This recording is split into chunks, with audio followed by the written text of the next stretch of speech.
10시 20분 오늘의 목적지는 오카자키시입니다. 렛츠고. 오늘도라고 해야 하나요? 구름 낀 날씨가 이어지네요.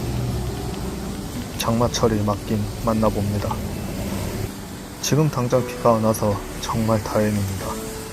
그런데 하늘 위에 놓여있는 것은 누가 봐도 비를 머금고 있는 구름이니 비가 오기 전 갈 수 있는 데까지 최대한 이동하는 것이 좋겠습니다.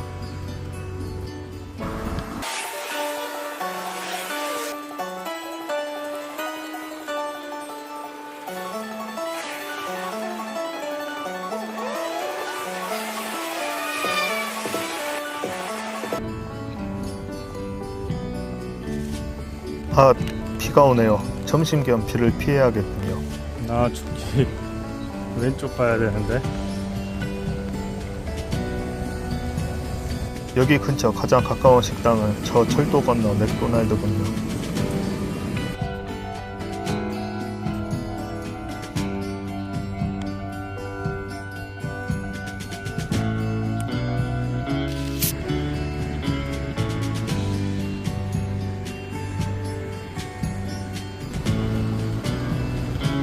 (11시 45분) 맥도날드에 도착했습니다. 농후 비프 갈릭 어니언 버거를 주문합니다. 일본인들도 마늘과 양파의 맛을 깨달았나 일본이 아닌 한국에 있을 법한 메뉴를 내놓고 있네요. 꽤 많은 시간을 기다렸습니다. 2시가 되어서야 비가 그쳐 다시 이동합니다. 햇빛 쬐는 날씨였다면 이 시간대에는 실내에 있었을 테니 시간적으로 그렇게 손해보지는 않는 것 같네요. 충분히 쉬었고요. 2시 40분 패밀리마트. 맥도날드 햄버거가 헤비했었으니 몸이 야채를 갈구하고 있어서 야채 음료를 하나 구매합니다.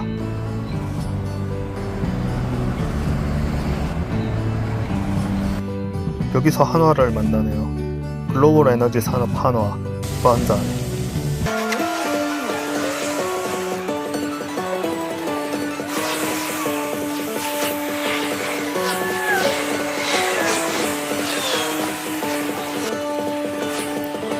그는 회색빛 하늘 아래 잔잔하게 내리는 비를 뚫고 계속 나아갑니다.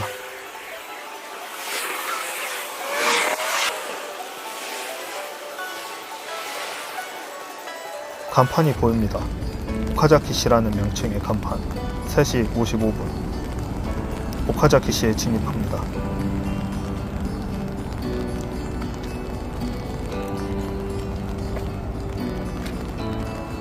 오카자키라는 지명은 언덕의 오카의 끄트머리, 고지라는 뜻의 사키로 이루어진 단어입니다.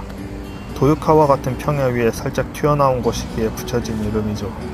오카자키라는 지명은 꽤나 쓰이는 지명인데 일본인에게 오카자키가 어디냐고 묻느냐면 당연 이곳이라고 할 것입니다. 그 이유는 도쿠가와 이에야스라는 일본의 영웅의 탄생지이기 때문입니다.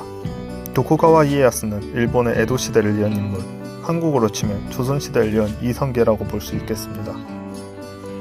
그리고 또 이 지역에서 유명한 게 하초미소라는 된장인데 이게 또 체력 증진에 매우 좋아 무사들을 키워내는데 일조하지 않았나 싶습니다. 저녁엔 하초미소가 들어가 있는 식사를 하고 싶어지네요. 비가 점점 거세지고 있는 듯 합니다. 비도 피할 겸 휴식을 취하는 게 좋겠습니다. 옆에 사찰이 있으니 그쪽 지붕 아래서 쉬어가기로 합니다. 그런데 이곳 그냥 사찰이 아니었습니다. 비 때문에 우연찮게 방문한 이 사찰의 이름은 호조지. 702년에 건설된 매우 유서 깊은 사찰입니다. 그리고 이곳은 에도 시대를 연 인물 도쿠가와 이에야스의 추억이 담긴 장소입니다.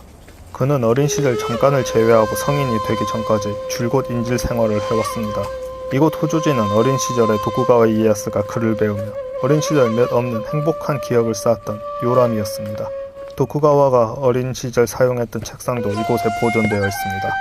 이 구역에 호조지뿐만 아니라 다수의 사찰이 배치되어 있는데 이에야스는 훗날 천하를 다스리며 자신의 충신들 미카와 무사들의 정신적 지주인 사찰들을 이곳에 전략적으로 배치했습니다.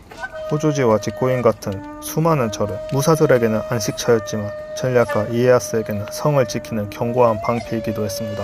신앙마저 시스템의 일부로 설계한 그의 치밀함이 이 길 위에 고스란히 나와 있습니다. 사찰을 떠나 다시 여정을 지속합니다. 아, 이러면 안 되는데. 발바닥에 극심한 통증이 밀려옵니다. 하지만 여느 때처럼 일시적인 통증이라 믿으며 계속 걸어봅니다. 그런데 이번은 안 되겠습니다. 잠시 쉬고 발을 봐봅니다. 발이 걸레짝이 되었네요. 반창고로 포수합니다. 5시간만 버텨줘 봐라. 도쿠가와 이에야스는 이 상황에 어떻게 대처했을까요? 인생은 무거운 짐을 지고 먼 길을 가는 것과 같다라는 말을 남긴 그이기에 이 여정에서 이러한 고통에 대해 당황하지 않고 이 고통 정도는 기본값이라고 생각을 안고 가지 않았을까요? 저도 같은 마음으로 걸으면서 이런 사소한 트러블은 당연한 것으로 생각하며 감내하고 천천히 앞으로 나아갑니다.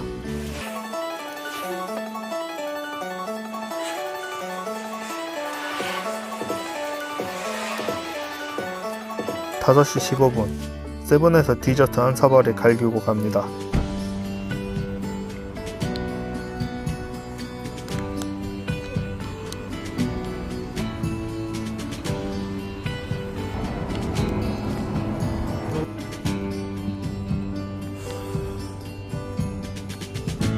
(2015년대의) 나는 아무런 가능성이 없었습니다.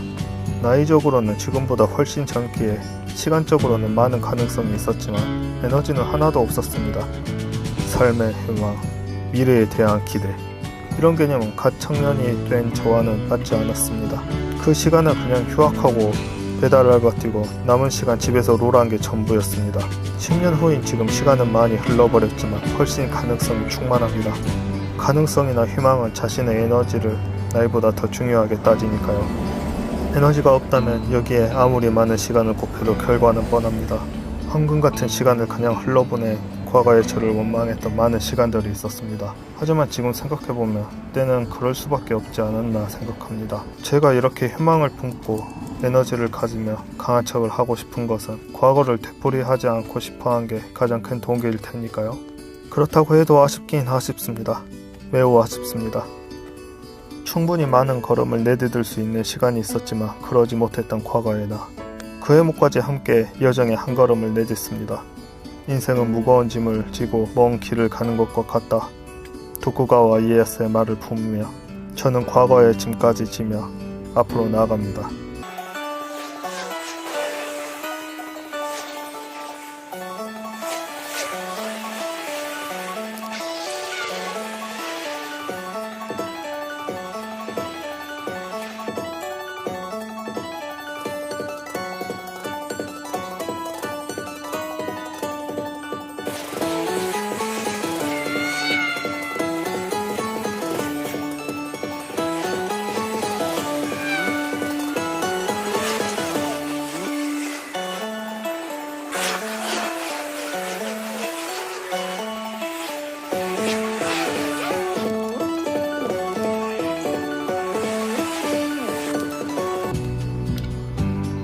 (7시 20분) 길가에 놓여있는 돈까스집 돈까츠 하마나에 방문합니다.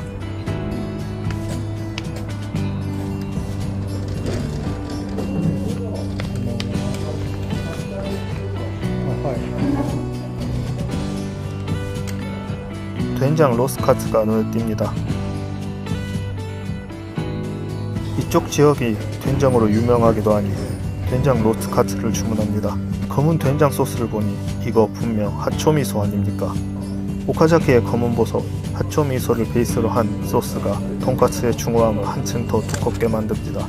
소스의 중후함이 겉은 바삭하고 속은 촉촉한 정석적인 돈까스에 중후함이라는 새로운 요소를 주입합니다.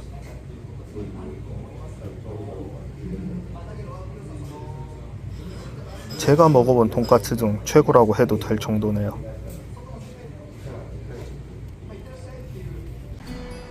오,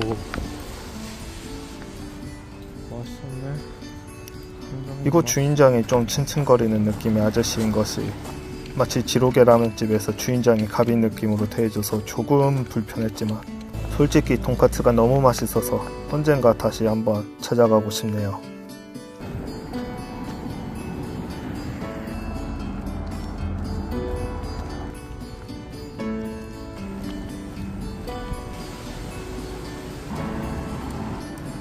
며칠 전 나고야까지 200km 남았다는 간판을 봤었는데 이제 나고야까지 40km 남았다는 표지판을 보니 얼마나 걸어왔는지 와닿네요.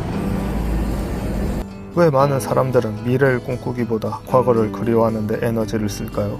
사람들은 본능적으로 에너지 효율을 중시한다고 합니다. 에너지 효율을 높이기 위해서 할 수 있는 것 중 하나는 명확한 것을 선택하는 것인데요. 과거는 미래에 비해 명확하죠.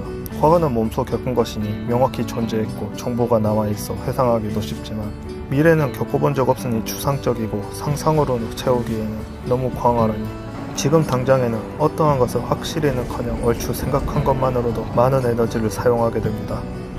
과거 지형이 미래의 지형보다 순수 난이도는 낮아 보입니다. 그러니 이 세계가 정상적으로 만들어져 있다면 보상도 난이도에 걸맞게 측정되어 있겠죠.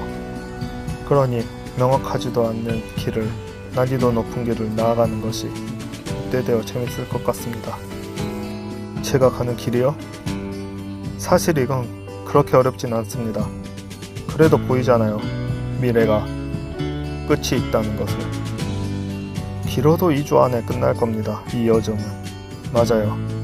불확실한 미래의 난이도를 그나마 조종할 수 있는 방법은 확실한 목표를 두는 것. 그럼 여기서 우리는 편안한 과거, 불확실한 미래의 선택지 사이에서 미래의 선택지의 난이도를 조정할 수 있습니다. 기존의 목표가 없는 불확실한 미래를 목표가 있는 조금은 보이는 미래로 수학에서 좀 더 쉽게 문제를 풀기 위해 식을 변형하는 것과 같은 기술이려나요? 그래도 쉽지는 않지만 조금은 보이니까 갈만하네요.